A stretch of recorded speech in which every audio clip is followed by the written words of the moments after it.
Tahsin Aslanoğlu, Diyarbakırlıyım. Evliyim, 2 tane çocuğum var. Yaklaşık 96'dan beri Almanya'dayım. Meslek hayatımıza çalışarak okul döneminde başladık. İlk yaptığımız işte restoran işiydi. Yine aynı bu sistemde yaptığımız bir işti. Birkaç sene hem okul hem çalıştım.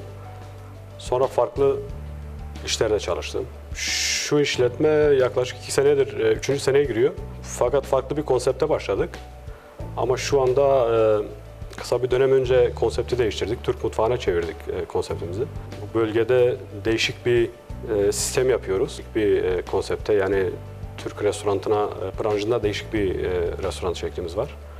Bizim yemeklerimiz odunlu fırında çıkıyor hepsi. Et çeşitleri genelde. Bu şekilde bir değişik bir Türk restoranı tanıtmaya çalışıyoruz bölgeye. Bizim farkımız yemeklerimizin çoğunluğu taze çıkması, fırında yapmamız. Yani odunlu fırınlarda çok nadir yapan restoranlar var.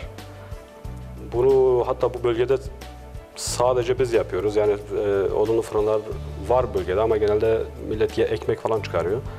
Lahmacun çıkarıyor ama biz bütün yemeklerimizi fırından çıkarıyoruz. Bu da değişik bir tür, değişik bir tarz. Bu bizim farklılığımız bu bölgede.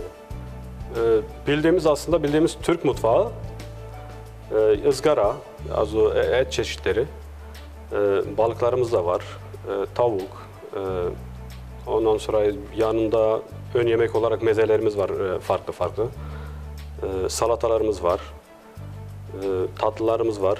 Türk mutfağının özel seçilmiş aslında çeşitlerimiz var.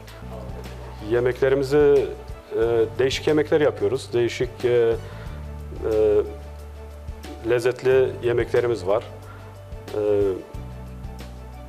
Yemeklerimiz çömleklerde sunuyoruz. Odunlu ateşinde yapıyoruz. Taze malzemelerimiz genelde taze alınıyor. Önceden hazırlanmış yemeklerimiz yok. Yaptığımız yemeklerin hepsi sipariş üzerine hazırlanıp yapılıyor.